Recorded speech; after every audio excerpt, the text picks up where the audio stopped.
guys, I said I'd be back. I know it's Tuesday, it's not Monday, but I'm back. I gave me head a wobble over the weekend, did some singing, just took some time out. Anyway, did what we normally do this morning, woke up, turned YouTube on for a bit, see what's going on in the world, and Good Morning Britain, a clip come up with Miss Coffee, or however you pronounce her name anyway, something to do with education. Now, this particular clip triggered me because with all what's going on, it's what it's doing to the kids, our future generations. It's what it's doing to them that I've got a problem with. Anyway, I got triggered a little bit more afterwards, like, because when I got out the van and found out we was parked next to a COVID test centre. Now, if I'd had a little bit more time, I might have stood around a little bit longer, but I did get a little video, which will be at the end of this clip. But this clip from I think Piers Morgan is a proper pleb. He is a pleb. There's no ifs, buts, or maybe he's a pleb. But sometimes he does ask the right questions, and he does tend to sort of trigger people a little bit. But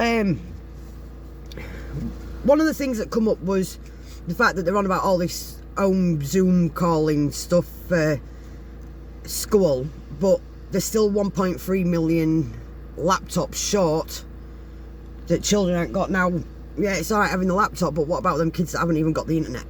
Because they're still there. They've now moved the goalpost yet again. Fucking goalpost, I tell you what, it's a good job they're not cemented in it. From February half term till they're looking at Easter now, but there's no threshold or any criteria, so wait for it to be moved again, because I can't see that being the end of it. They're about as consistent as a curry bum. Sorry, in my opinion. They even mentioned about the fact that they don't know the impact of transmission after the vaccine. So you having the vaccine, you're still locked up, you're still locked away, even after the first 3 weeks when they say it's going to kick in, because basically all it does is stop you from getting as severe symptoms. Then Piers, now this is where I get really agitated. Piers was going on about the death rate, and at first he went around 100,000 deaths. People died of COVID, but then he swiftly changed it with, and this is because anyone that dies within 28 days of a positive test, it goes on the death certificate, including someone falling down a ladder losing his life. He tested positive for COVID and it went on his death certificate. Yeah, daft, but that's what they're doing. So, but this is the way that they're managing to fearmonger the population. Like it says, it's got well and truly beyond a fucking joke right now anyway, because there's a lot of people that are like, oh well, we've been in lockdown for this long, what about the old people and this, that, other. Now, anyone dying, people don't want to lose loved ones, it's as simple as that. But there's two things you're guaranteed in life: you're born, you die. If you've had a good run-in, you've had a good run-in. Yeah, it's absolutely gutting to lose someone, but instead of thinking about, oh well, what about us old people, what about the young people that are losing their education? What about the people that they've lost a year up to now, they're looking at losing even more? But I'm selfish for saying that people should try and get on with it, things normal. Someone actually explained to me, this was during the first lockdown, if it was that bad of a virus, put the age of retirement back to 60. So if they want a shield, because they're worried about this virus, or people with that are in the vulnerable area, let them shield. Get these young ones out to work that should be out working because they've got fuck all wrong with them. They'd just rather be sat on fucking cod all day than be out grafting, right? Get them back out working and let the old people enjoy their retirement. Or if they want to go to the beach, let people make their own decisions. Locking them up in their house and not letting them out, not so much in the winter, but if this pushes through to July, which is one of the most recent ones that's come out in the open, I don't know how certain that is, but you got your vitamin D. They've already proven, right, through a certain set of autopsies that the people that died of COVID, not with COVID, of COVID, had vitamin D deficiency. It's in the news if you look for it. Everything is available if you look for it. Anyway,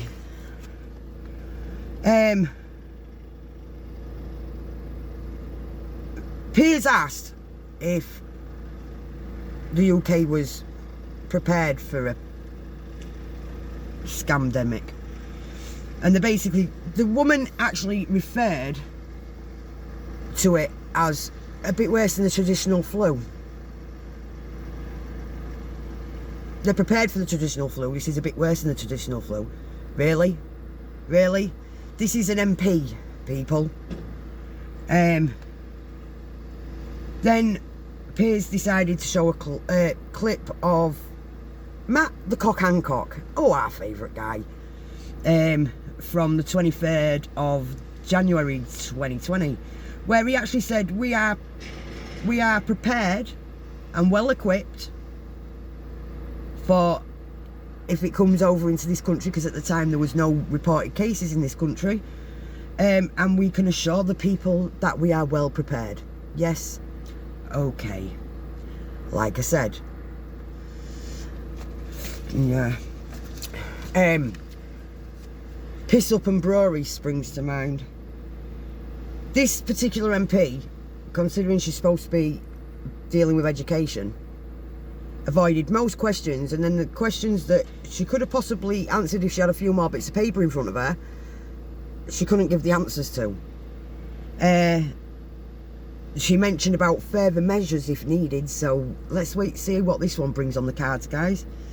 And then Piers, because Piers had been pretty quiet during this one, but then when he did open his mouth, this is where he come in with a killer question. And like I said, yes, he's a pleb, but I thought it was a good question, and that's if the government was doing everything right and we'd done everything right, why have we got the highest death rate in possibly the world at the minute?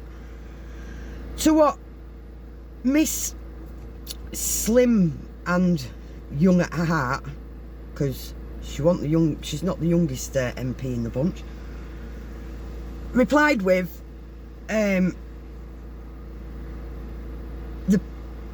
the age of the population and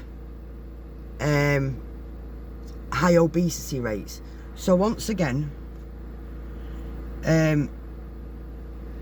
no blame on the government not doing things wrong. It's the people, because we've got too many old people and too many fat bastards.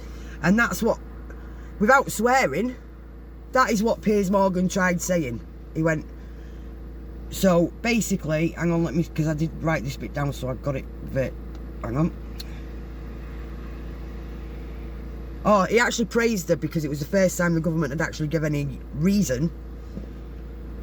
But he turned around and says, so instead of the government taking the blame, it's because the population's too old and too fat. And at that she went, well, I find that insultive, even though that is what she just said in her posh mamby-pamby terms.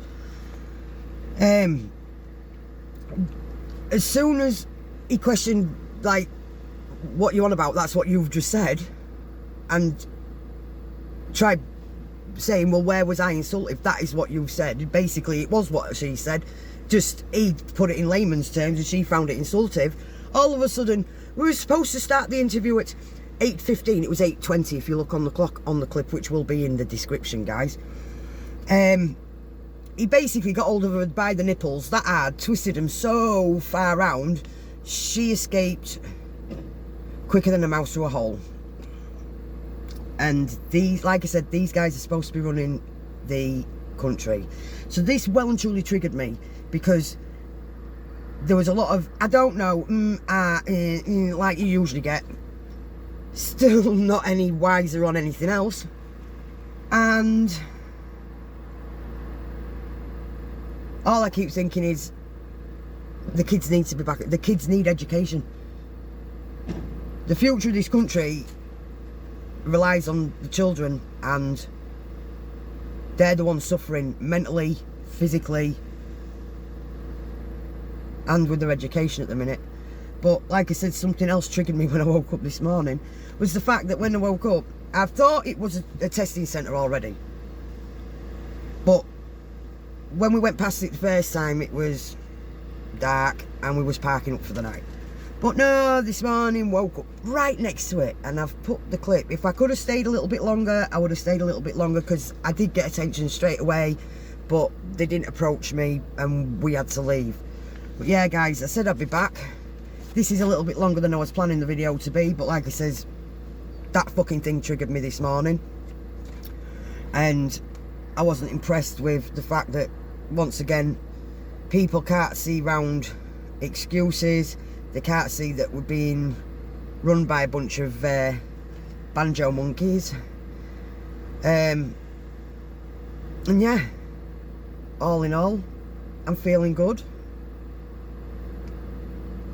I want to be mischievous, and I'm trying to stop myself. Well, I'm not going to stop myself being mischievous, because, but it's got to pick the right time to be mischievous.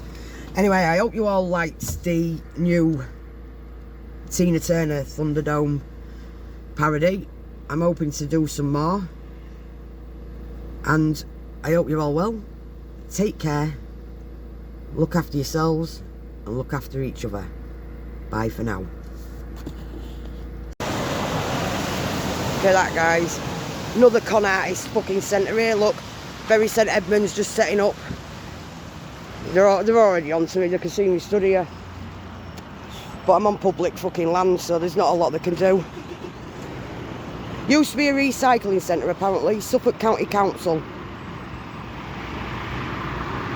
But yeah, fucking proper bullshit. If it was that bad of a scamdemic, then wouldn't these places be open 24 hours a day? Say hi. So yeah. Oh yeah, get in the eyeballs. Anyway, guys, I can't be too long, because we've got to set off soon, but they haven't even got any of the tents up, so they're having to set them up every fucking day.